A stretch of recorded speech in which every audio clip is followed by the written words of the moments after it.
Hello, bonjour. Aujourd'hui, on va parler de la princesse Märtha Louise de Norvège. Je parle beaucoup de cette princesse sur cette chaîne. Premièrement, parce que je l'aime bien. Et deuxièmement, parce que elle me rappelle en fait ce que vit ou a vécu Meghan. Bon, je reviens toujours sur Harry et Meghan, mais c'est important de le noter.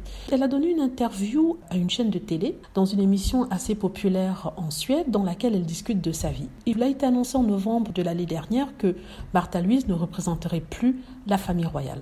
On lui a posé la question quant à savoir pourquoi est-ce qu'elle ne représentait plus la famille royale.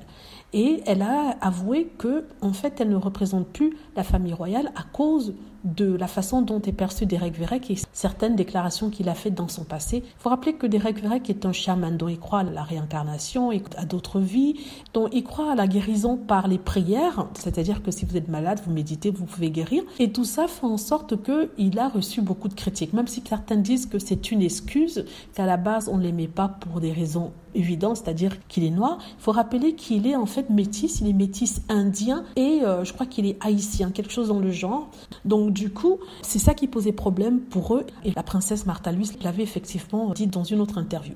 On lui a demandé si elle pourrait revenir travailler pour la famille royale. Elle a dit que oui, tout à fait. Si on lui donne l'opportunité, elle reviendrait travailler pour la famille royale. Elle dit en fait que elle a tellement été critiquée depuis qu'elle est avec ce monsieur et c'est ridicule, qu'elle est la plus critiquée de toutes les personnes dans sa famille. Elle se demande pourquoi. Elle est juste amoureuse de quelqu'un. On lui a parlé de son ancien mari, Harry Ben, c'est un écrivain, et on lui a demandé si elle pensait être responsable de son décès.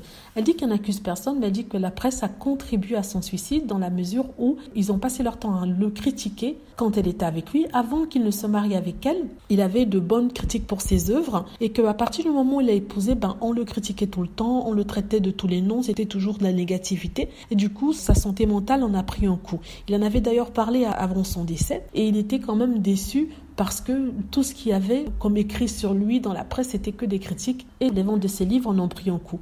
Et se sentant critiqué, il a eu du mal à accepter cela et malheureusement, il s'est suicidé. Donc elle dit que même si elle n'accuse personne, elle pointe quand même le doigt vers eux, sachant que même la presse avait reconnu, elle-même, les journalistes avaient reconnu eux-mêmes qu'ils avaient été assez durs envers Harry Ben. Voilà, c'est la princesse qui s'est livrée et qui a parlé lors d'une interview à une chaîne de télé dans l'émission Min Sanne, c'est-à-dire Ma Vérité. Voilà, dites-moi ce que vous en pensez. J'espère que vous avez aimé la vidéo. N'hésitez pas à cliquer sur like, c'est le cas, à vous abonner pour plus de vidéos et à cliquer sur la petite cloche afin de être averti lorsque je poste une nouvelle vidéo. Merci.